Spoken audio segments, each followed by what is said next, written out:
बिस्मिल्लाहिर्रहमानिर्रहीम अस्सलामु अलैकुम वरहमतुल्लाहि वबरकातुहू। आबिद राजा चैनल की तरफ से आज मैं अपने दोस्तों को एक बहुत ही मुजर्रब अमल सिखाऊंगा, यानी एक बहुत ही प्यारी दुआ सिखाऊंगा। आप हर मुसीबत में ये कर सकते हैं। या अरहमर राहिमीन का ये अमल है। हर मुसीबत के लिए इस मुबारक नाम का विर्द रखना नहायत मुजर्रब इलाज है। हज़रत ज़ैद रज़ी अल्लाह तआला अन्हु एक वक्त एक डाकू ने पकड़ा और आप रज़ी अल्लाह तआला अन्हु के कत्ल का इरादा किया। हज़रत ज़ैद रज़ी अल्लाह तआला अन्हु ने इस मुसीबत के वक्त या अरहमर राहिमीन 3 मरतबा पढ़ा था कि हक ताला ने आसमान से फरिश्ता भेजा जिसने डाकू को कत्ल करके आपको रिहाई दिलवाई।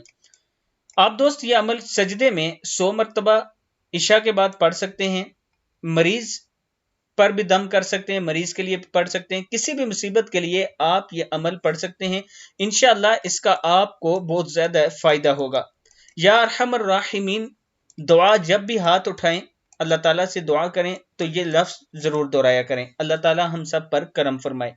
इस वीडियो को आप दोस्तों ने आगे जरूर शेयर करना है। अस्सलामु अलैकुम वरहमतुल्लाहि वबरकातुहू।